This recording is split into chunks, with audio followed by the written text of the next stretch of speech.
A record number of Americans are quietly collecting countries they may never move to.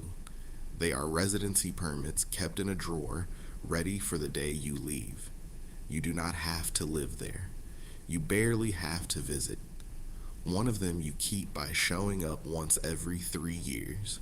Last year alone, around 180,000 Americans packed up and left. More people left than arrived for the first time in about 90 years. Most are not leaving yet. They are getting ready just in case. So here are 7 countries handing Americans a backup without making them move. And the catch almost no one selling these will say out loud. Start with what these actually are. A back pocket residency is a permit you hold but do not use. You qualify, you get the card, and then you carry on with your life. It sits there, waiting, in case you ever need somewhere to go. People get them for lower taxes, more freedom, or simple peace of mind. The pitch is always the same: options without having to commit. This is not a fringe idea anymore. In a recent poll, 1 in 5 Americans said they want to leave for good. Cost of living, not politics, is what most of them point to first. Remote work quietly made all of this possible. We will walk up the ladder from the cheapest to the most expensive. And last, the one catch that changes everything for an American. The cheapest door is also remarkably relaxed about ever seeing you. It is Paraguay in the heart of South America. You show modest income or park about $5,000 in a local bank. In return, you get residency that can lead to a permanent card. Here is the part that surprises people. To keep the permanent version, you visit once every 3 years, one trip every 3 years, and the country stays yours to use. Foreign income is not taxed there, which is part of the appeal. There is no language test and no real wealth bar to clear. For the price of a used car, you have a standing way out. Next door sits the most popular landing spot of all. Around 1.5 million Americans already live in Mexico. You do not move first. You prove income at a Mexican consulate at home. That means roughly $4,400 a month, or $74,000 saved. Show one or the other, and temporary residency is yours. You can renew it for years without living there full time. Stay long enough, and permanent residency follows if you ever want it. It is close, it is familiar, and the flight home is short. For many, that short flight is the difference between a plan and a daydream.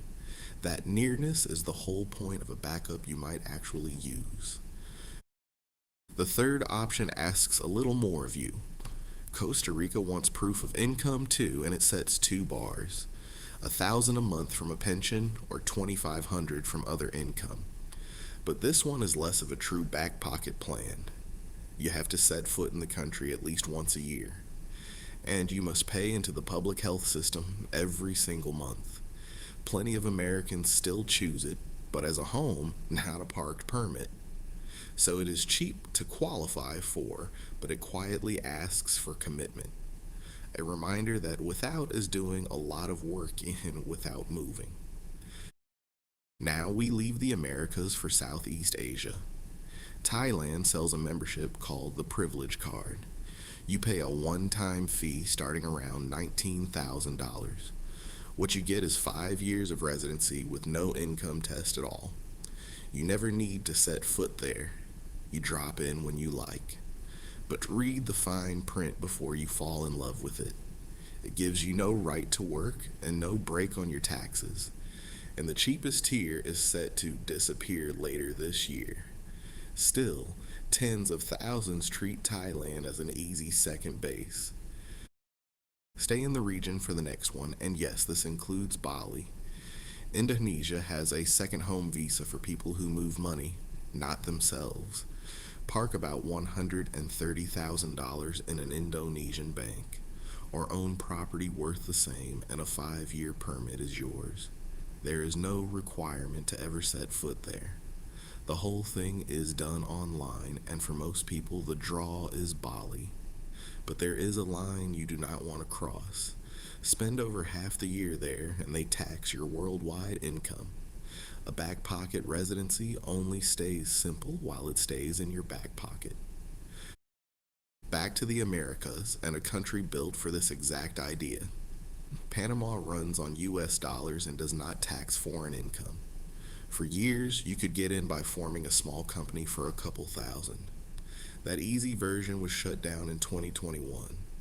Now, the real routes are a $200,000 deposit or the same in property. Lock the money in for 3 years and it pays you interest while it sits. Because the country runs on dollars, there is no currency surprise on it. There is no minimum stay, and after 2 years, it turns permanent.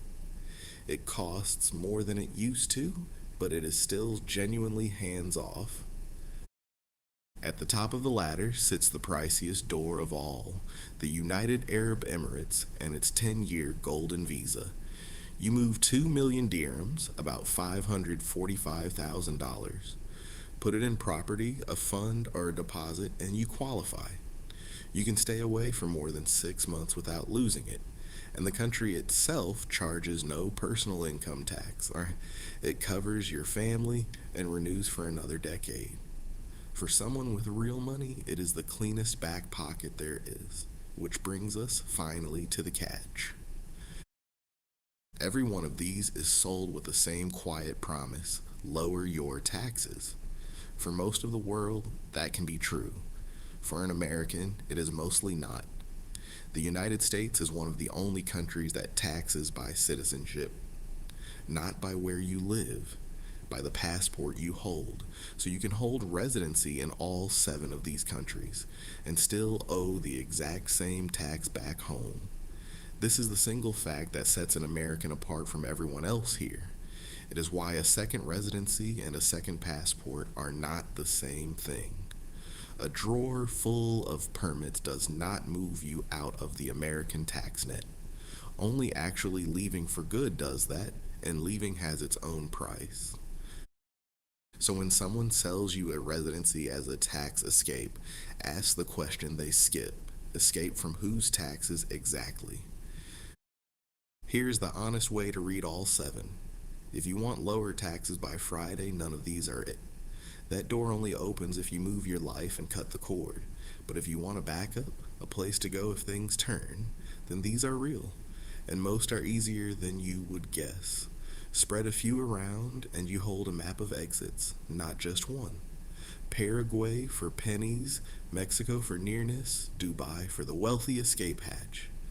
And the cheap ways in are quietly getting pricier, one country at a time. Options are worth something. Just buy them knowing what they do and do not do.